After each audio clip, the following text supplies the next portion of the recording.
Gálatas 2, 11 a 21, desculpe, 11 ao 26, 21. Diz assim: mas, quando Pedro veio a Antioquia, tive de opor-me a ele abertamente, pois o que ele fez foi errado. Em algumas traduções diz exortá-lo abertamente. Eu tive que dizer que estava errado abertamente. Queridos, vou trazer aqui um pouquinho do contexto.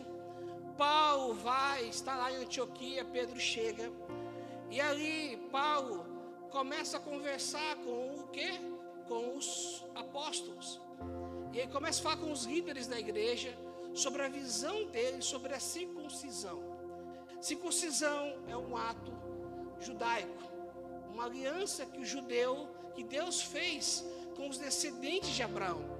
E Paulo começa a falar sobre a relevância do gentio ser circuncidado. E de repente os líderes concordam com Paulo, entendendo que o que Cristo traz para a igreja, o que Cristo traz como direção para a igreja, não faz mais sentido práticas religiosas, porque em Cristo a aliança mudou. Passamos a sair do tempo da lei a viver no tempo da graça.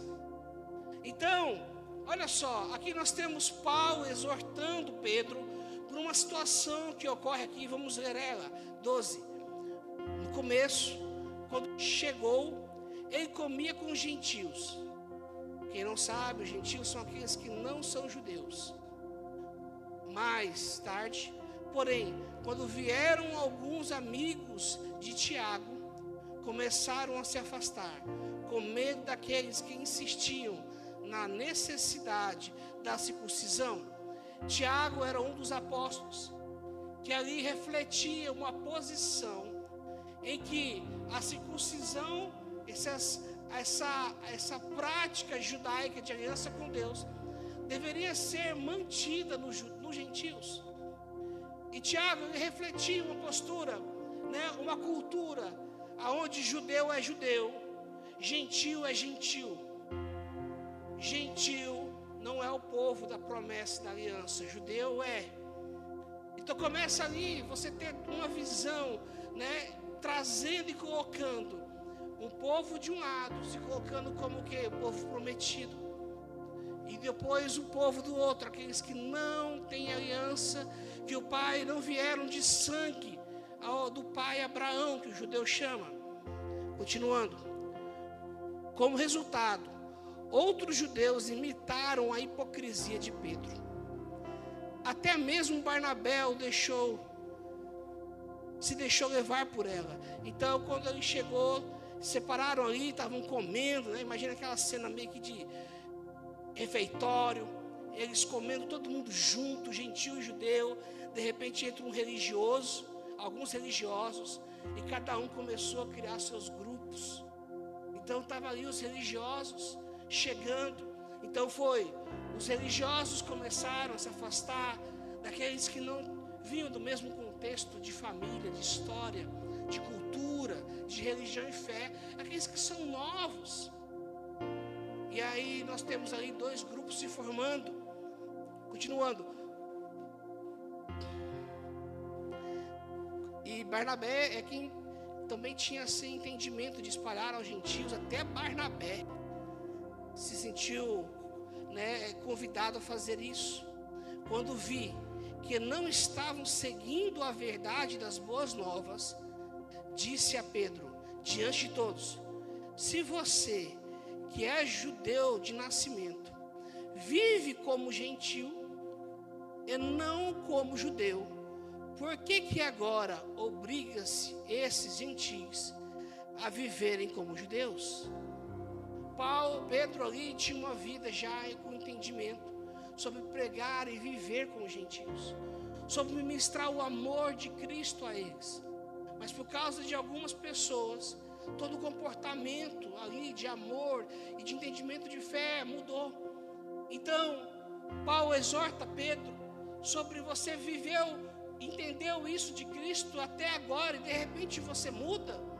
E agora o gentio que tem que se tornar judeu.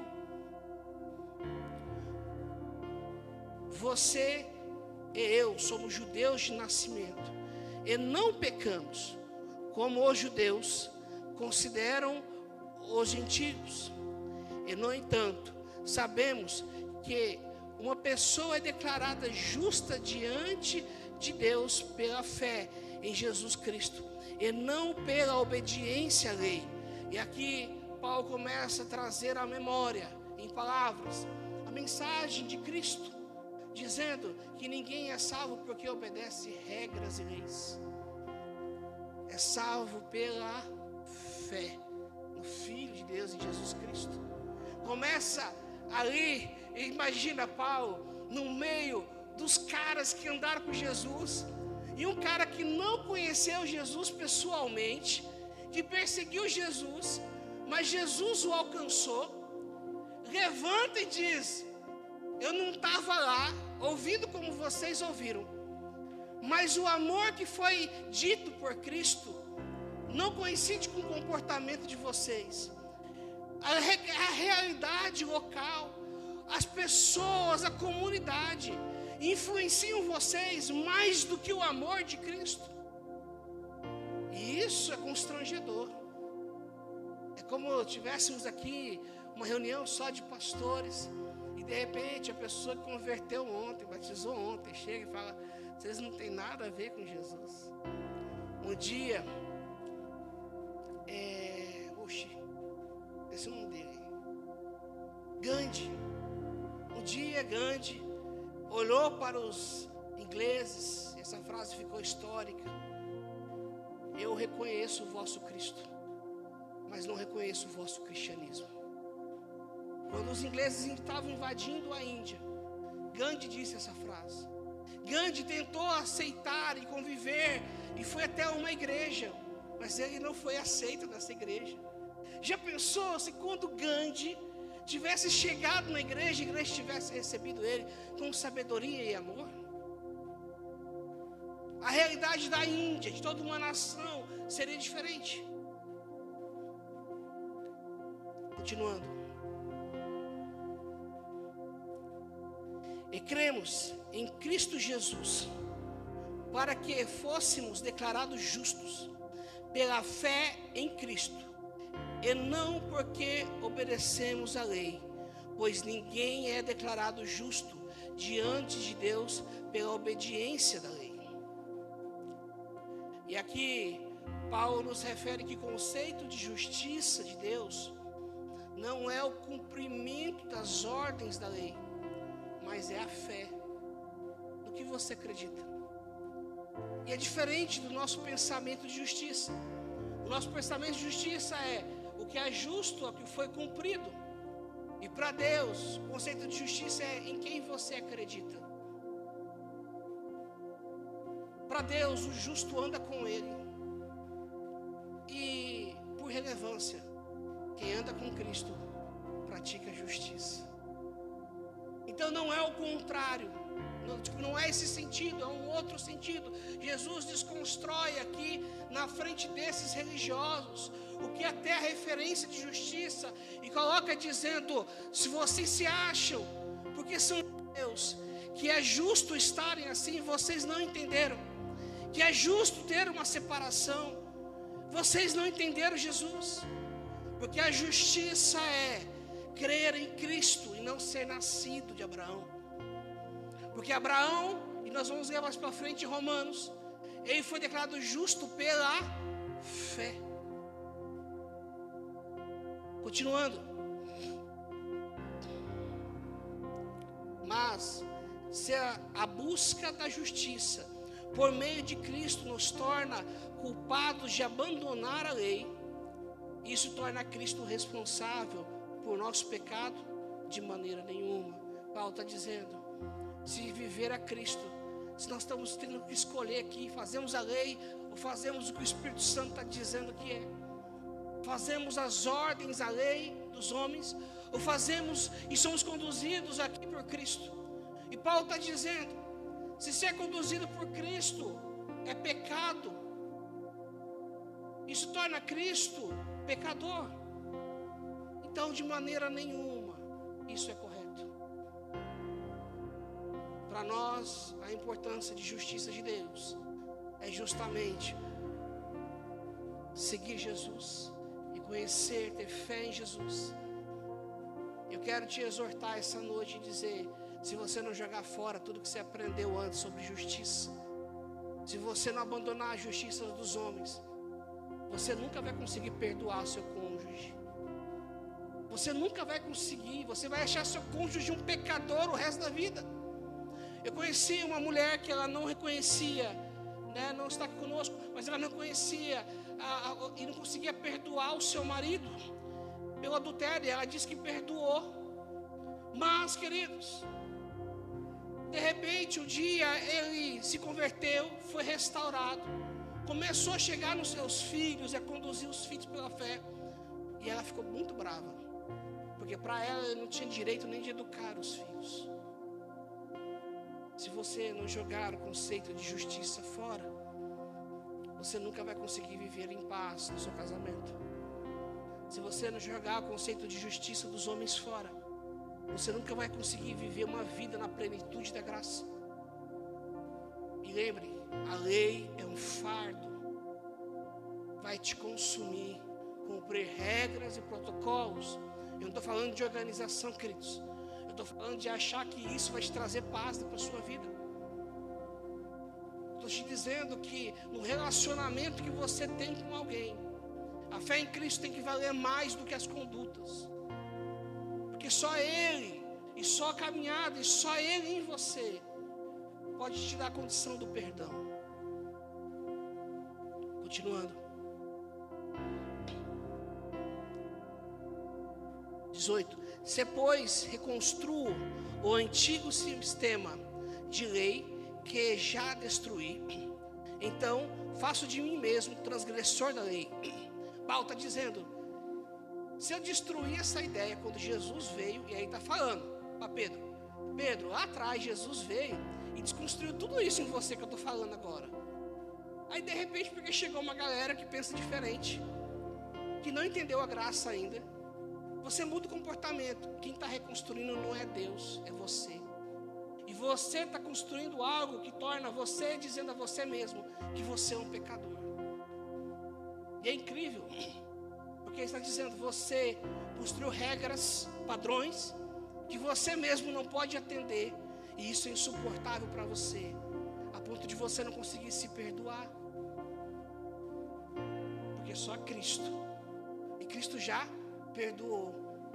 É como se Deus virasse para você e dissesse: você é livre. Aí Jesus vai e tira o fardo de você. Aí você vai lá, pega o fardo e põe de volta. É você que, pô, Jesus já te libertou. Mas porque você não consegue mudar, não acredita que possa ser diferente, porque sempre foi assim, ou porque a dor é tão grande, ou porque tantas coisas, você não consegue olhar para frente. Então, por causa de algumas pessoas, Pedro olha para trás, começa a reviver e a viver a vida como se Cristo ainda não tivesse falado com ele. Começa a retroceder na sua prática. Qual é a sua fé? Quem você acredita? Quem está ao seu redor te influencia mais do que a Cristo? Porque a palavra de Deus tem que ser imutável em seu coração. Vocês conseguem sentir a presença de Deus? Eu oro para que a palavra de Deus vá na sua mente e no seu coração, como espada de dois gumes agora, em nome de Jesus. E te dê a visão daquilo que precisa ser extirpado e cancelado da sua vida, daquilo que precisa ser transformado, e que você complete a sua jornada de conversão e de novo nascimento em Cristo, em nome de Jesus. Pense comigo, se Pedro, um apóstolo, teve uma atitude dessa, nós podemos ter? Estou dizendo que você, sim, mas seria possível nós cometermos tal pecado? Quando a gente para de olhar para Cristo, quando a gente permite, nós somos conquistados pela persuasão dos homens, ou pela imposição do ambiente que eles geram, nós nos submetemos a uma escravidão religiosa, mental, emocional, imposta, rudimentar dos homens, e não a ser livre. Porque o Evangelho não te escraviza. Cristo não veio para te tornar um escravo, sabe, um escravo do trabalho, um escravo de postura de, será que eu sou uma mãe boa? Não sou? Será que eu sou um pai bom, uma avó, um avô? Será que eu sou um estudante adequado? Será que eu estou não? Olha para Cristo, que o resto é resultado. Como Jesus disse para Pedro. Pedro disse, Senhor, afasta de mim, vai para longe, que eu sou pecador. E Jesus falou, você está errado. É eu que te tornarei pescador de homens. Então eu nunca vou sair do seu lado. Vou estar próximo de você. A gente é transformado na proximidade. E não espera ser transformado para chegar próximo. Incrível. Que é Deus que vem atrás de nós. E Ele sabe da nossa impureza e não tem medo e nem vergonha de nós. Mas nós nos envergonhamos às vezes, porque Deus nos pede coisas que nós temos dificuldades de aceitar e reconhecer. O Evangelho te liberta. Continuando. Pois, quando procurei viver por meio da lei, ela me condenou. Portanto, morri para a lei, a fim de viver para Deus. Então não tem jeito. Vira para o irmão que está do seu lado e diz assim, você tem que morrer para a obra e os padrões dos homens. Você tem que morrer para viver para Deus. Morrer é que estou sepultando as opções que me deram. Te deram opções. Em todos os ambientes que nós vamos, nos dão opções. E aquilo que nós tropeçamos é aquilo que nos é vaidade. E Deus nos convida a sepultar elas. E não tem mais opção. E Paulo fala em outra carta, me fiz escravo por Cristo. Na minha liberdade de escolher, eu escolho ser escravo de Cristo. Continuando. Pois quando procurei viver por meio da lei, ela me condenou. Portanto, morri para a lei, a fim de viver para Deus. Fui crucificado com Cristo, assim, já não sou eu quem vive, mas Cristo vive em mim. Portanto, vivo neste corpo terreno, pela fé no Filho de Deus, que me amou e se entregou por mim. Aleluia. Eu oro para que você viva todos os dias um dia de crucificação. Só cristão se alegra com essa mensagem, sabia? Para o mundo a gente é bando de doido. Só Cristo nos traz alegria nisso. Aonde quanto mais perto, menos somos, mais Ele é. Continuando. Não considero a graça de Deus algo sem sentido. Pois, se a obediência à lei nos tornasse justos diante de Deus, não haveria necessidade alguma de Cristo ter morrido. Isso é poético. Para de acreditar que fazer atitudes e ter comportamentos é a essência do cristianismo. Isso é resultado do cristianismo, entende? Você vive e faz coisas corretas, mas para o mundo você sempre vai estar errado. Se odiaram Cristo. João fala da oração de Cristo em João 17. Senhor, os odiarão porque odiaram a mim. Então não espere outra coisa do mundo.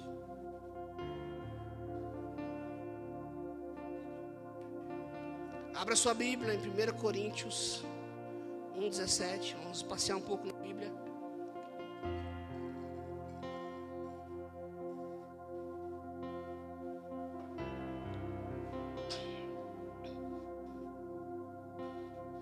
Diz assim: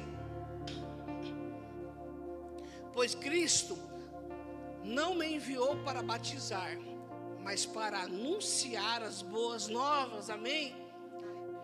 Então o Evangelho é um anúncio. Boas novas, traduzida é evangelho. Então o evangelho é as boas novas. Essas boas novas é o que? É um comunicado, um anúncio. É uma mensagem do que aconteceu. Então entenda uma coisa. Viver o evangelho é viver o que foi anunciado. Viver evangelizando é viver proclamando um anúncio. Entende? Ser jornalista é o quê? Reportar o ocorrido. Então, queridos, viver o ide por todo mundo, levar o evangelho a toda criatura, é ide por todo mundo e comunicar a mensagem a todos aqueles que você vê no caminho e pelas nações. Então a mensagem de Deus, o comunicado aqui, dizer, olha, proclame o que aconteceu, proclame a mensagem, proclame ela, informe que Jesus veio, que Ele é real e que Ele os libertou. Na minha viagem com funcionário, eu contei aos irmãos que esse funcionário chegou para mim e disse que o homem pecava porque ele não sabia que era errado. E eu disse para ele, como um homem decide casar e depois comete adultério porque não sabia que era fidelidade, ele pecou por consciência. Mas para alguns é mais fácil acreditar que o homem pecou por inocência própria, ou porque a sociedade o influenciou, do que acreditar que ele pode ser tão mau a ponto de cometer essa atitude, mas que não é o fim de tudo, porque pela graça sois salvos. Isso não vem de vós, é dom de Deus. As pessoas preferem acreditar mais nisso do que acreditar que, não, Deus, eu acredito em Cristo. Eu pequei porque eu sou miserável e pecador, mas agora eu me arrependo e Jesus me faz novo em folha. Jesus me faz novo. Então, queridos, viva as boas novas. Para de viver como quem ainda está no pecado. Como Paulo exorta Pedro, para de voltar a viver como quem não conheceu a Cristo. Mude a sua postura. Seja feliz, liberto. Por mais que aqueles que vivem com você continuam a querer te lembrar do seu pecado, mas tenha bom ânimo, porque Jesus jogou no fundo do esquecimento e Ele não vai ficar te lembrando, Ele te perdoa. Você tem que escolher sobre qual voz você caminha. Se é sobre a voz da graça, do novo na sua vida, ou se é sobre a voz das memórias do seu pecado. Para de viver e achar que as atitudes podem te salvar. Só Cristo. Você não é suficiente para si, Ele é. Continuando. Então, lá. E não com palavras de sabedoria humana, para que a cruz de Cristo não perca o seu poder. Vou ler o versículo todo. Pois Cristo não me enviou para batizar. Paulo aqui, ele tinha acabado de batizar alguns irmãos e disse que não batizou mais ninguém. Aí está dizendo, pois Cristo não me enviou para batizar. Paulo é legal, né? E já fala, vocês estão, não fica falando que eu não batizei fulano. Eu não vim para batizar, eu vim para proclamar. É rasgado, né? Aí continuando, mas para anunciar as boas novas, e não com palavras de sabedoria humana, para que a cruz de Cristo não perca o seu poder. Algumas pessoas, e alguns de nós, e às vezes até nós mesmos, seguimos a vida como se o evangelho, a mensagem do evangelho fosse: cumpra um protocolo, acorde cedo, faça uma oração religiosa, devocional, levante, coma, faça ceia, só diz a verdade, só dê o dízimo e a oferta, eduque seus filhos nisso aqui, faça tudo isso de forma o quê? Filosófica. Faça isso como um método de vida, como o quê? Como uma fórmula, um manual de vida, e você conquistará a salvação. A gente não fala isso, a gente fala, a gente será salvo.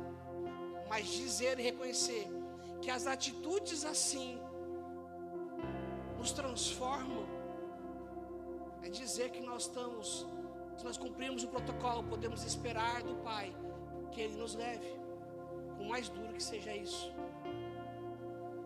Não é salvação, não é cristianismo.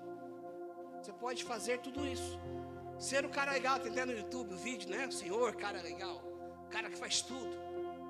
Apesar de que é impossível fazer de forma tão perfeita assim, mesmo que você fizesse, isso não te garante a salvação, porque é um presente. Ele dá ou não dá para você, Ele que escolhe. Por isso, você pode fazer tudo e não ser salvo. Aliás, deixa eu acrescentar algo aqui. Você pode fazer toda essa filosofia e não ser transformado, dormir à noite e se sentir mal, se sentir sem esperança, se sentir que o mundo está com você e que não há mais nada que você possa fazer, sentir que você perdeu tudo, ou sentir que não faz sentido brigar pelas coisas, ou que tudo que dá errado é só com você, entende? O fato de você seguir métodos de vida dos homens, isso é o quê? É o evangelho dos homens, é o poder dos homens, da inteligência dos homens, não o poder de Deus. Mas se você andar com Cristo, se você viver o evangelho de relacionamento com Cristo, aí você tem o alimento, que é a essência, o poder de Deus. Porque, queridos, e aí Paulo fecha com chave de ouro nesse versículo. Se a sabedoria humana, esses métodos e fórmulas, essas morais, realmente nos salvassem, a lei, a cruz de Cristo significaria para quê? Se você é suficiente com a sua atitude.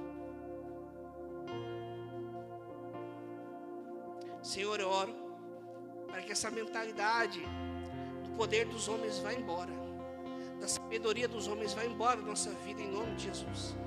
Eu oro, Senhor Deus, para que a mentalidade de Cristo esteja em nós e que possamos ter uma vida coerente com o Evangelho, com quem aceita e reconhece a cruz de Cristo, ciente de que nós mesmos não podemos nos salvar, por mais que tenhamos boas atitudes de boas caridades neste mundo, em nome de Jesus. Gálatas 3, 26, 29 diz assim: pois todos vocês são filhos de Deus por meio da fé em Cristo Jesus. Você é filho?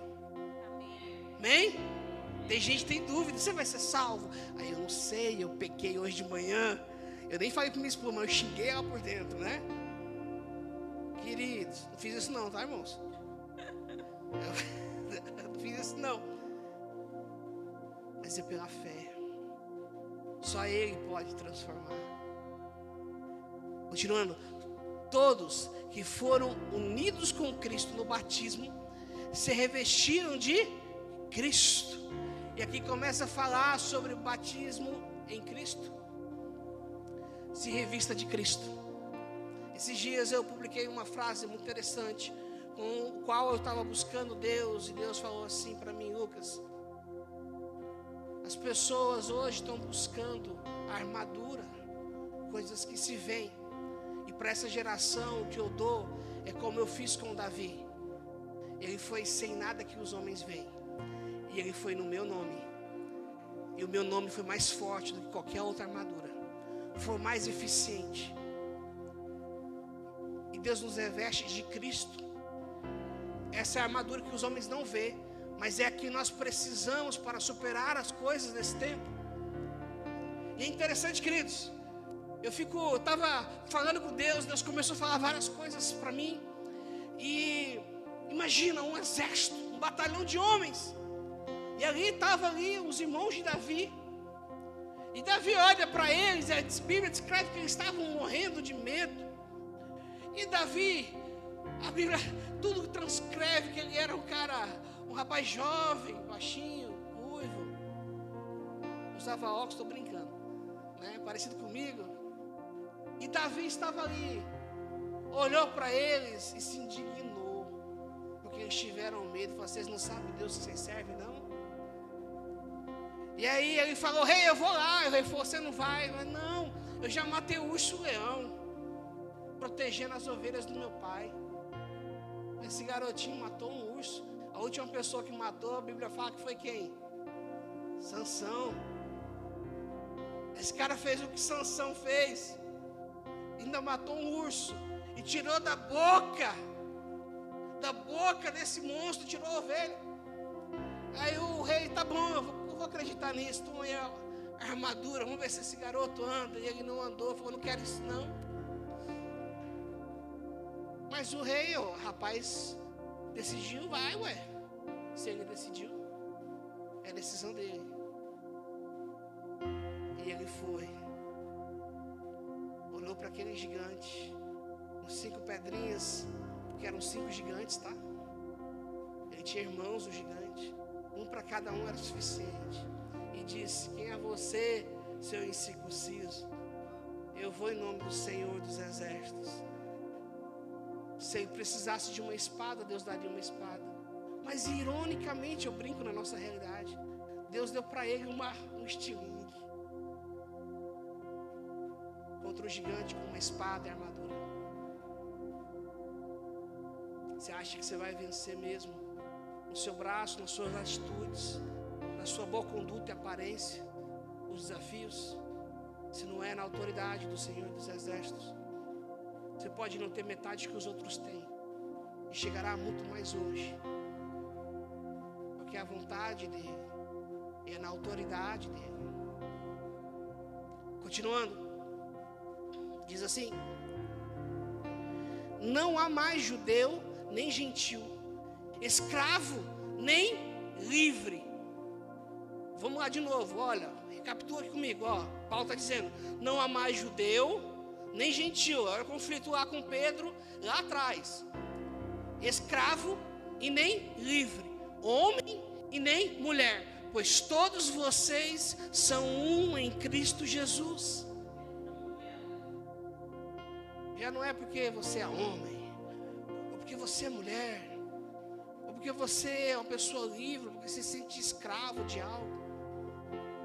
Não é por nada disso, é por Cristo. Deus, eu te louvo e te agradeço, porque a sua palavra é extraordinária, em nome de Jesus.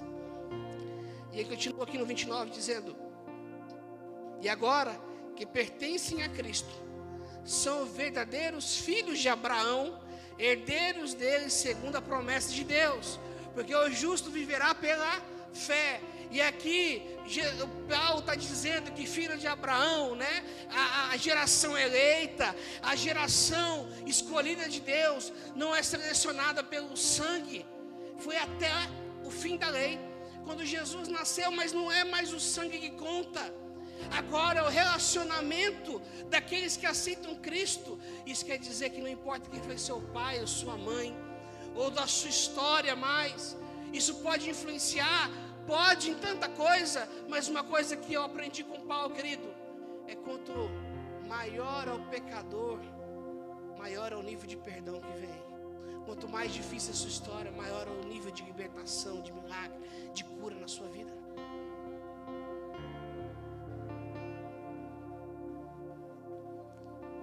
Somos herdeiros da promessa.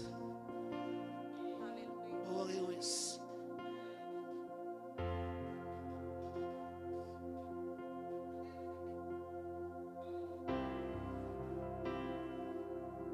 Eu quero fazer um parênteses aqui, queridos.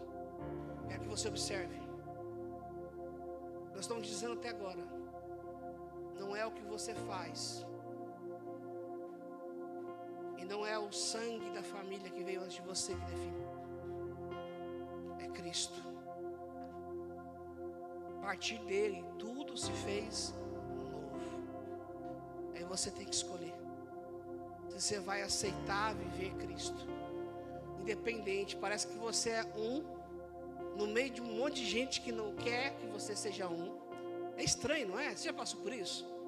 Você é cristão, todo mundo é corrupto, todo mundo é corrompido, todo mundo só lembra do seu pecado, todo mundo quer te lembrar, todo mundo quer te forçar a viver aquilo, ou voltar à escravidão, mas você sabe a verdade, você usa todo dia. Isso é fé. Isso é andar com Cristo. Isso quer dizer que você chegou a um outro nível de entendimento. Então, viva, faça. Porque através do amor de Deus na sua vida, através do que você vai semear sobre a graça, as pessoas vão olhar para você como olharam para Jesus e vão dizer: como é possível esse homem, a mesma pessoa que era horrível lá atrás, ser uma pessoa diferente agora. E que você faça como Jesus fez àqueles que não creram. Pegue nas marcas das minhas mãos. Eu sou o mesmo Lucas, mas eu fui crucificado. Olha o que Jesus fez. A Bíblia diz que os sacerdotes ficaram pasmos quando prenderam Pedro, porque olharam para ele e disse que esse homem ele não era eloquente, ele não era bom com as palavras, ele era rude com as palavras, se tornou um homem com palavras sábias. Deus transformou Pedro de um jeito, quem diria? Continuando. E agora vamos falar. Então nós já entendemos o que é o Evangelho. O Evangelho é a mensagem da cruz, certo? O Evangelho é um anúncio, ok? Então vou reformular aqui. O Evangelho é uma mensagem, um anúncio, um comunicado. Agora, qual é o comunicado? O que é? Nós respondemos. É um comunicado. E qual é o comunicado? O que tem dentro desse comunicado? 1 Coríntios 15, do 1 a 11, diz assim: agora, irmãos, quero lembrá-los das boas novas que lhes anunciei anteriormente. Vocês as receberam e nelas permanecem firmes. São essas boas novas que os salvam, se continuarem a crer na mensagem como lhes anunciei. Do contrário, sua fé é inútil. Ele está dizendo, como a mensagem foi comunicada, ou você acredita, ou tudo que você está fazendo, ele diz que acredita e faz, mas faz de um outro jeito, você está fazendo de forma inútil e não vai trazer vida a você, porque não é o método, é entender e aceitar que Cristo veio e se relacionar com Ele, é viver aquilo que a mensagem diz para viver. Continuando, são essas pessoas boas, não, 3, eu lhes transmiti o que era mais importante, e o que também me foi transmitido. Cristo morreu por nossos pecados, como dizem as Escrituras. Ele foi sepultado e ressuscitou ao terceiro dia, como diz as Escrituras. Apareceu a Pedro e mais tarde aos 12. Depois disso apareceu a mais de 500 irmãos de uma só vez, a maioria dos quais ainda está viva, embora alguns já tenham adormecido. Mais tarde apareceu a Tiago e posteriormente a todos os apóstolos. Por último, apareceu também a mim, como se eu tivesse nascido fora do tempo. Ele está dizendo porque Paulo veio bem depois, que Jesus foi aos céus. Mas Paulo diz, ele se revelou a mim. Depois que ele foi para o céu, ele veio e falou comigo. Sabe o que quer dizer? Quer dizer que o cara lá numa tribo, lá do Pantanal, se a gente não for, Deus vai. Mas ele decidiu nos escolher. Tem alguém que está no seu serviço, tem alguém que está perto de você.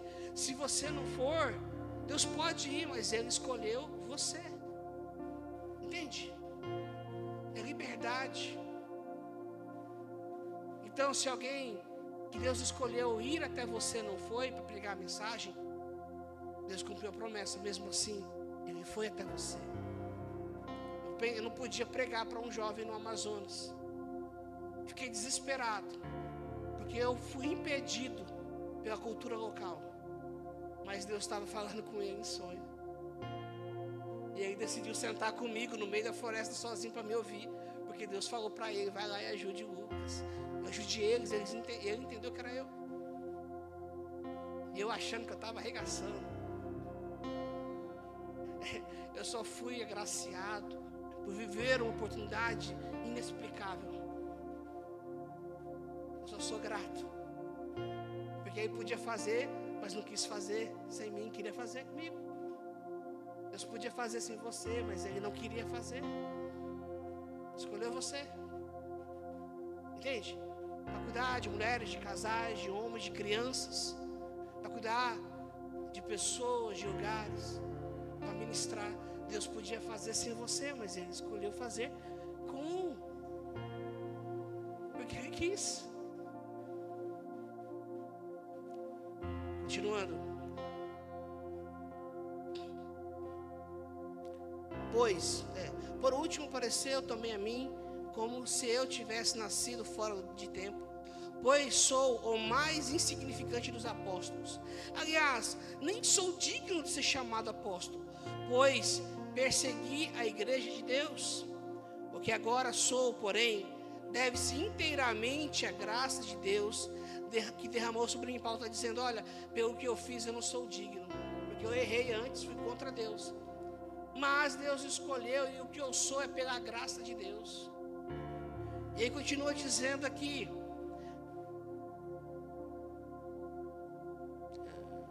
o que agora sou, porém, deve ser inteiramente a graça de Deus que derramou sobre mim e que não foi inútil. Trabalhei com mais dedicação que qualquer outro apóstolo. No entanto, não fui eu, mas Deus que, em sua graça, operou por meu intermédio. Paulo está reconhecendo que por mais que ele trabalhasse mais que os outros, não foi ele que fez, foi Deus que fez através dele. Logo, não faz diferença se eu prego ou se eles pregam, pois todos nós anunciamos a mesma mensagem, no qual vocês já creram. Entende? Não é mais porque o líder A, o líder B, fulano, não se trata mais disso. Se trata da mensagem genuína. Paulo exorta sobre um líder, sobre tantas coisas, mas a gente tem que voltar para a mensagem e olhar para ela, entender a mensagem.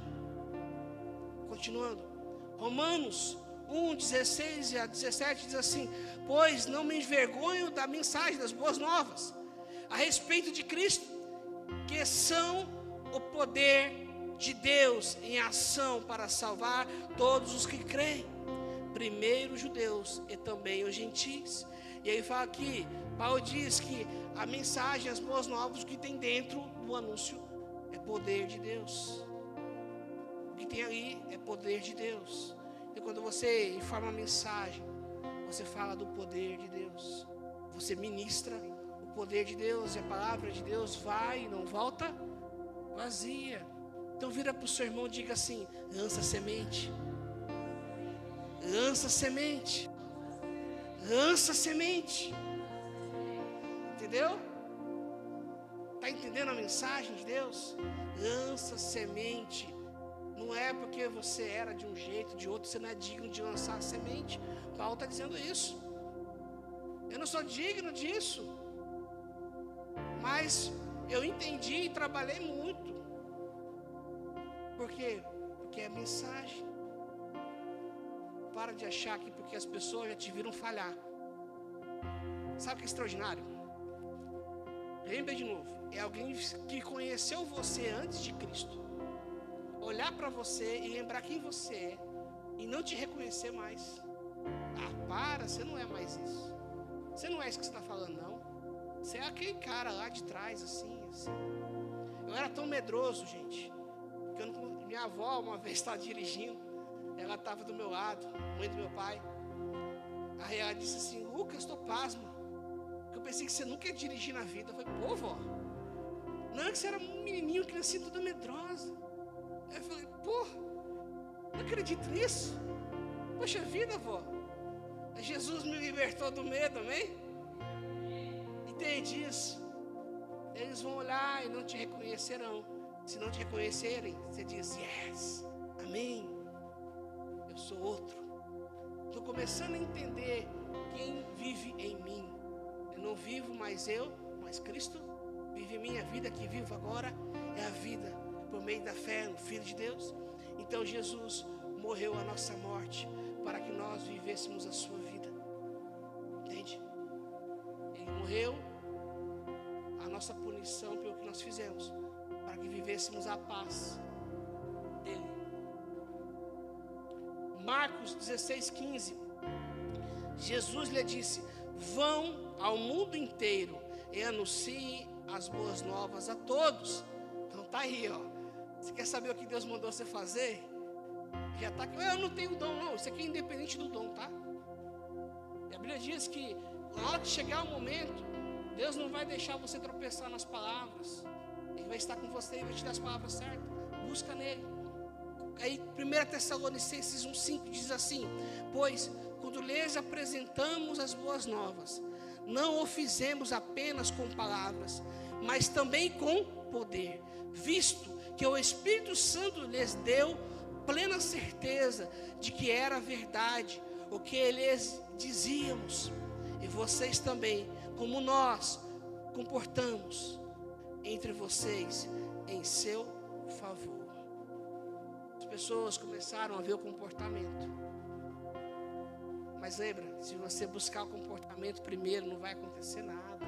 Não há poder no comportamento, e você não vai conseguir viver esse comportamento o resto da vida. Mas se você for transformado pelo poder de Deus, pelo Evangelho, passar pela cruz, aí o comportamento vem emanado da sua vida. É diferente. Mateus 24:14 diz, as boas novas a respeito do reino serão anunciadas em todo o mundo, para que todas as nações as ouçam, então virá o fim. Está aí, queridos, anunciar por todo o mundo. Quando começar, se souber que todo mundo já está sabendo, o fim está chegando. 2 Coríntios 5:19, pois em Cristo Deus estava reconciliando consigo o mundo, não levando mais em conta os pecados das pessoas. Deus não está levando em conta o seu pecado mais. Ele nos deu esta mensagem maravilhosa de reconciliação. Deus não está levando em consideração o seu pecado simplesmente. É justamente quando você aceita a reconciliação, aí isso é pagado. Quando você deseja nascer de novo, receber em sua vida como seu único Senhor e Salvador, quando a decisão não é mais sua, mas você pergunta para o seu Senhor. Você viu isso? Se você trabalha e tem um chefe, ou se você é chefe, um funcionário chega para o chefe e pergunta, o que eu devo fazer? Por mais que ele pense diferente, o que ele vai fazer? O que o chefe falou. Não é isso? Ele é contratado para seguir ordens do chefe. E se você não tem chefe, é livre, e chegar para Cristo e dizer, Cristo, eu podia não estar com você, na verdade estou perdendo em vez de ganhar as coisas do mundo, mas o que o Senhor quer que eu faça, eu vou fazer. Porque eu não estou de olho no que tem nessa terra, mas no que tem no céu. 2 Coríntios 5:19, Romanos 10:15 diz, e como alguém falará se não for enviado?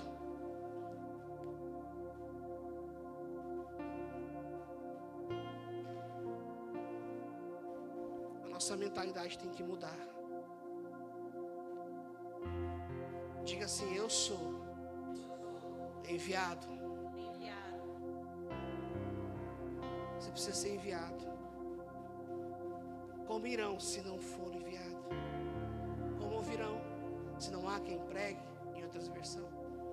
Para de recusar o chamado de Deus. Para de recusar. Tive um amigo, Robzinho, chegou para mim, o Robson, lembra dele? Chegou para mim e disse assim, não esse Robson, um outro Robson, que veio antes dele. Ele disse assim, eu entendi que toda vez que Deus fala pregue para uma pessoa e eu fico com receio, eu decido não pregar para ela, eu estou negando Cristo.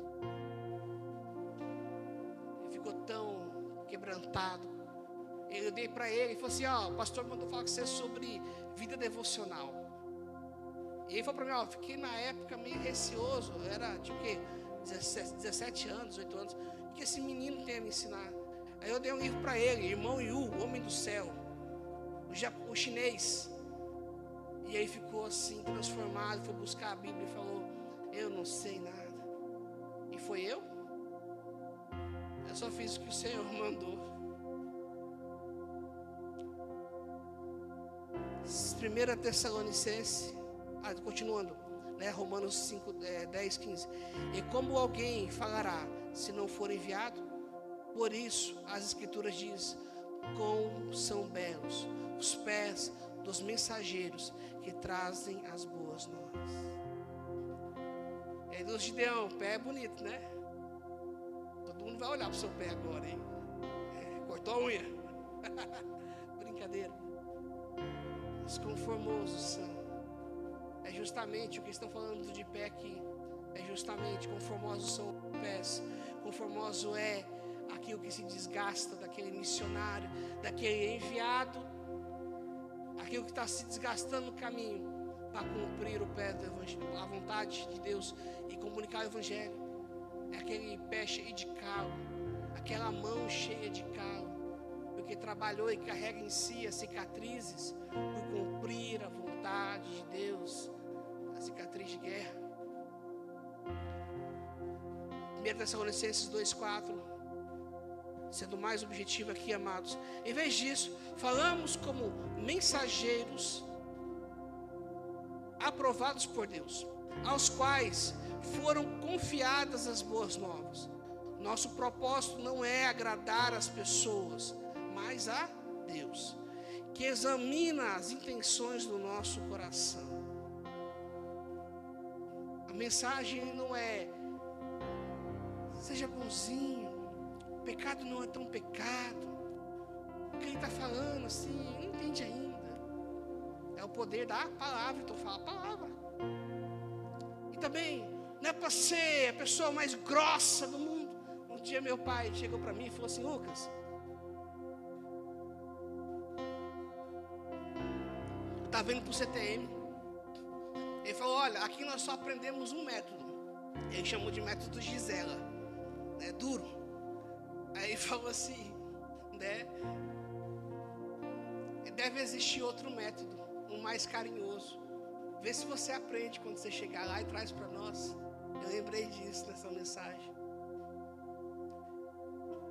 Tem hora que você tem que ser leão, mas tem hora que não é para ser leão. Em todo caso, e aí tem outros versículos que dizem que o respeito, a conduta de honestidade, de respeito, faz parte daquilo que fez de obra dele em nós. Então, queridos, Deus vai sondar a intenção do seu coração. Eu fiquei acuado quando eu falei para aquele membro da minha equipe, na viagem, pegou fogo na Serra de São Vicente, nós ficamos presos lá, dele falar que eu ofendi, sei lá, não é que processa, não sei.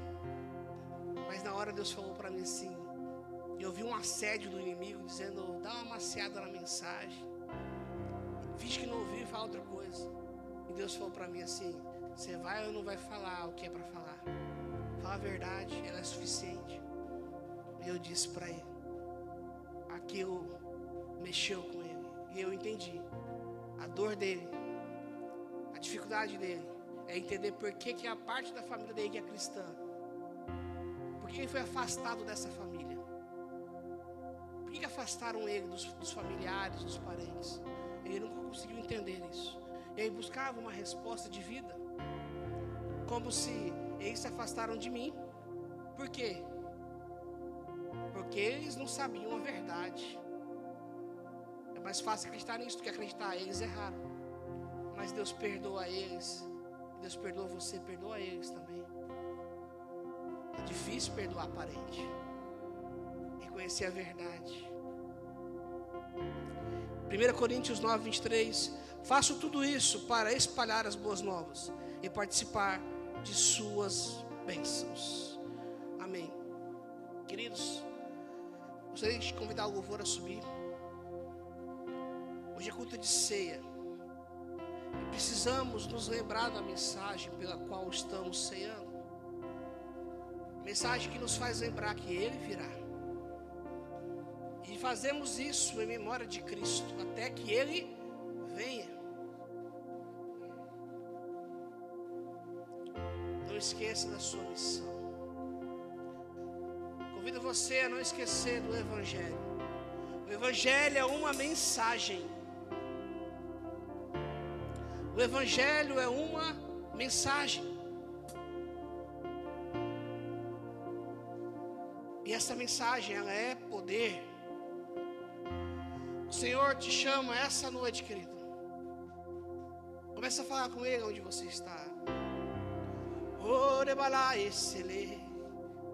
Ele virá. Maranata, Senhor.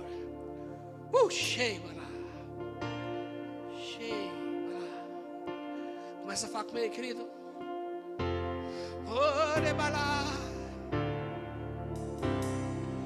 Senhor, nos perdoe pelas vezes que nos omitimos em cumprir nossa missão. Nos perdoe pelas vezes que fomos o que as pessoas dizem que nós somos e não passamos a viver aquilo que o Senhor diz que eu sou.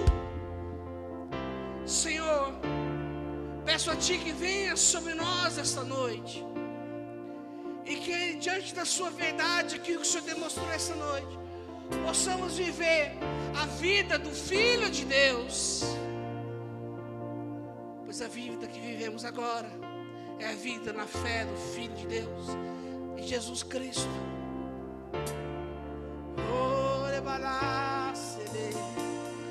Que a gente começa a orar. Se você se negou a pregar para alguém,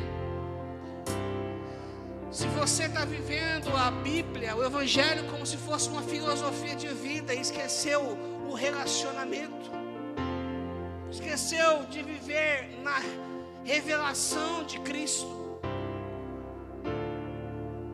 começa a dizer, querido Pai, fala: Pai, perdoa, porque eu tenho andado como quem anda sem revelação, sem discernimento.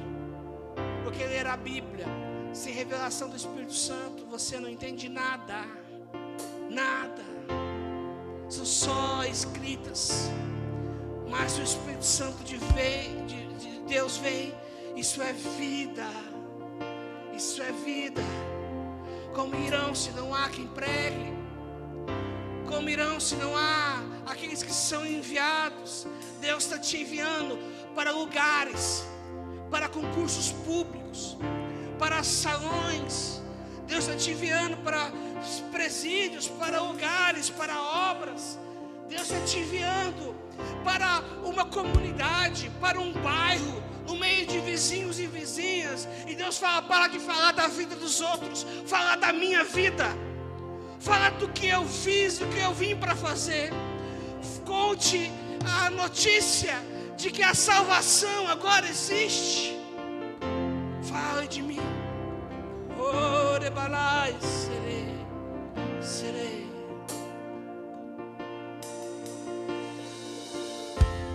E me mostrou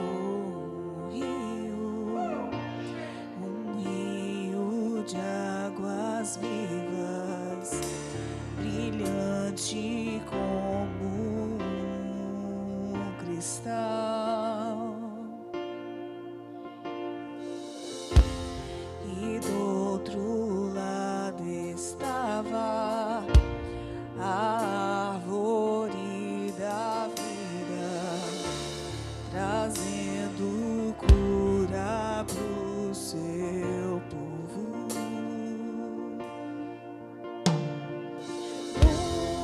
Nunca mais haverá dor.